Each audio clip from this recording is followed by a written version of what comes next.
Saludando a todos los presentes, en este nuevo video lo que vamos a hacer básicamente es responder a un ejercicio resuelto de la línea de física, donde ya se empieza a mezclar cinemática con dinámica. Ya este es un ejercicio que ya empieza a escalar un poco en dificultad y ya entra mucho más al campo de la física mecánica y por tanto es un ejercicio de nivel medio avanzado.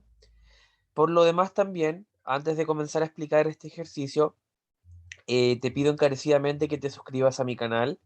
Me ayudarías mucho a seguir creciendo, a ayudar a más estudiantes, estudiantes de ingeniería que requieran resolver dudas técnicas de las diferentes asignaturas. Así que además darle like a este video, no cuesta absolutamente nada.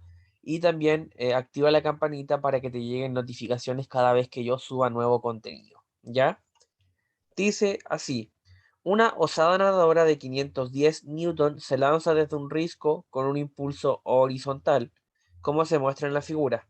O sea, tenemos aquí una situación donde hay una nadadora que se lanza por este risco con un impulso horizontal, o sea, en este sentido.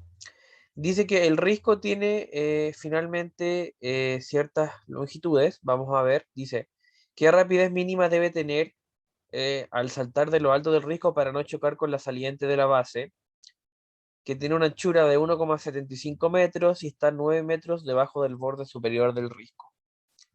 En el fondo nosotros tenemos que en esta punta de esta, digamos, estructura de este risco está esta nadadora que va a saltar con un impulso horizontal. Tenemos que este risco tiene una altura de 9 metros y que bajo este risco hay otra altura que es una especie de saliente mucho más baja, donde al lanzarse ella puede tener el riesgo de golpearse en esta saliente. Por tanto, nos preguntan cuál es la rapidez que tiene que tener para que pase directamente al agua, ¿ya? Y no pase a chocar con esta saliente que tiene además una anchura de 1,75 metros y está debajo de 9 metros de altura del risco grande, ¿ya? Entonces, tenemos nuestros datos, tenemos una altura final, que es la altura grande, de 9 metros, perdón, de 0 metros, que es donde finalmente vamos a considerar el cero de nuestro sistema de referencia acá, 0 metros, y donde tenemos una altura inicial, o sea, toda esta altura que va a ser de 9 metros.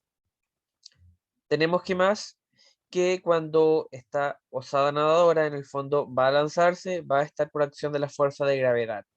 ¿Y cómo va a estar moviéndose por acción de la fuerza o de la, más que nada de la aceleración de la gravedad de menos 9,8 metros por segundo al cuadrado? Entonces nosotros necesitamos saber esa rapidez inicial, pero es una rapidez inicial en el eje X, o sea, esta rapidez horizontal, este impulso horizontal que va a tener que poseer o aplicar, y no lo que ya sabemos que en el fondo es un impulso inicial en Y, que es cero, se va a lanzar desde el reposo hacia abajo, pero el impulso horizontal o la rapidez con la que hace este impulso horizontal, en el fondo es lo que nos interesa calcular. Entonces, nosotros podemos finalmente encontrar cuál es el tiempo que tarda en caer. Inicialmente, la velocidad es horizontal y por tanto, verticalmente es cero, no hay movimiento vertical, ¿ya?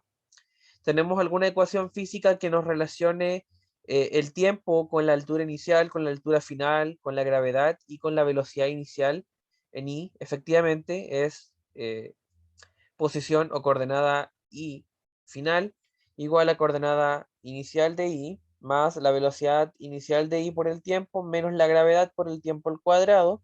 Tenemos que la altura final es de em, 0 metros, la altura inicial es de 9 metros y también tenemos que considerar que la velocidad inicial en el eje vertical es cero, se elimina y nos queda menos gravedad por tiempo al cuadrado partido por 2, donde finalmente lo que nos queda como incógnita es el tiempo. En este sentido pasamos el 9 restando, el menos 4 novenos dividiendo, nos va a quedar una raíz, un número al cuadrado que le sacamos raíz cuadrada y finalmente nos da un tiempo de 1,35 segundos. Entonces, esto es el tiempo que tarda en caer esta altura, pero nosotros necesitamos saber entonces la velocidad inicial en el eje X.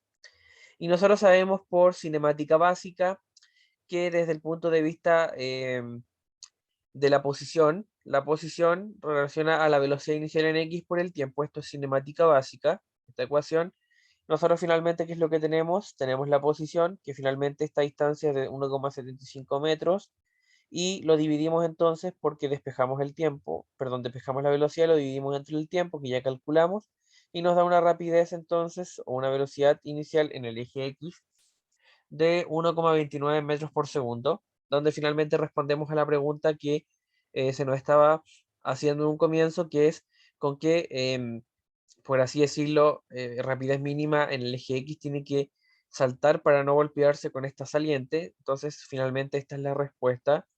Debe poseer una rapidez mínima de 1,29 metros por segundo para no caer en la saliente. Ya, o sea, aquí tenemos que hacer una respuesta. Recordemos que en todos los problemas de física nosotros tenemos que hacer una respuesta porque finalmente el problema nos hace un interrogante que a través de esta metodología de cálculo nosotros debemos responder de estos razonamientos, pero finalmente tenemos que dar respuesta a la pregunta que motivó todo esto, ¿ya? Que es que debe poseer una rapidez mínima de 1,29 metros por segundo para no caer en la saliente, ¿ya? Eso ha sido por el día de hoy. Espero que les haya gustado mucho este video. Es de la línea de física. Nuevamente estos días estaré subiendo contenido de física y también de álgebra lineal, de cadenas de Markov, de elementos relacionados a las matrices. Eso, espero que estén muy bien. Nos vemos en la próxima entrega.